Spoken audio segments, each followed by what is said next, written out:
অনেক মানুষ আছে প্রতিবেশীদের সাথে খারাপ ব্যবহার করে, প্রতিবেশীরা তার হাতের দ্বারা তার জবান দ্বারা নিরাপদ না, তার উপর অসন্তুষ্ট। আল্লাহ হাবিব সাল্লাল্লাহু আলাইহি ওয়াসাল্লাম এই প্রকৃতির লোকদেরকে কি বলে দেখেন, সহিহ বুখারী এবং মুসলিম শরীফে হাদিসটি উল্লেখিত আছে। নবী সাল্লাল্লাহু আলাইহি ওয়াসাল্লাম বলেন, আল্লাহু লা ইউমিনু, আল্লাহর শপথ সেই ব্যক্তি মুমিন না। আল্লাহু লা ইউমিনু, আল্লাহর শপথ সেই ব্যক্তি মুমিন না। আল্লাহু লা ইউমিনু, আল্লাহর শপথ সেই ব্যক্তি মুমিন না।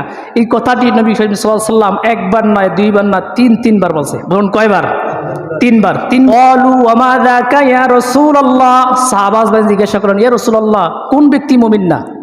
আপনি বারবার বলতেছেন সেই ব্যক্তি মুমিন না, আল্লাহর শপথ, আল্লাহর শপথ সেই ব্যক্তি মুমিন না, কোন ব্যক্তি মুমিন না?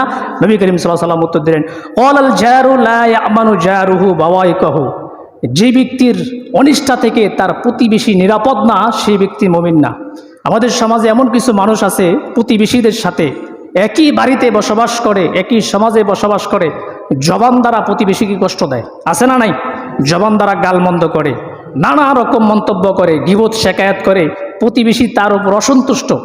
হাত দ্বারা প্রতিবেশীকে কষ্ট দেয়, হাত দ্বারা প্রহার করে, মারামারি কাটাকাটি এগুলো করে, বিভিন্ন রকমভাবে প্রতিবেশীকে কষ্ট দেয়। আল্লাহ হাবিব সাল্লাল্লাহু আলাইহি ওয়াসাল্লাম বলেন, আল্লাহর শপথ, এরা নামদারি মুসলমান, এরা প্রকৃত মুমিন না। নামাজ রোজা যাই করুক, মনে রাখো তারা মুমিন হতে পারে না।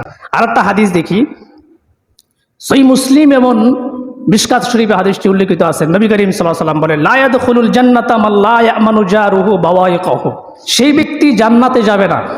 কোন ব্যক্তি জান্নাতে যাবে না? নবী সাল্লাল্লাহু আলাইহি ওয়াসাল্লাম বলেন, মান লা ইয়ামানু জারুহু বাওয়াইকাহু, যে ব্যক্তির অনিষ্ঠা থেকে তার প্রতিবেশী নিরাপদ না। যে ব্যক্তি জবান দ্বারা, কথা মাধ্যমে গালমন্দ দেয় প্রতিবেশীকে, হাত দ্বারা প্রতিবেশীকে কষ্ট দেয়, সেই ব্যক্তি জান্নাতে যাবে না, তার স্থান হবে জাহান্নামে। এই জন্য প্রিয় ভাইয়েরা, এই আলোচনা থেকে কি বুঝলাম? প্রতিবেশীদের সাথে সব সময় সুন্দর ব্যবহার করতে হবে। আমার প্রতিবেশী যদি আমার উপর সন্তুষ্ট থাকে, আমার ব্যবহারে সন্তুষ্ট থাকে, তাহলে আমার উপর আমার রব সন্তুষ্ট হবে। আমার রব যদি আমার উপর সন্তুষ্ট হয়, আমার স্থান কোথায় হবে? জান্নাতে না জাহান্নামে? জান্নাতে।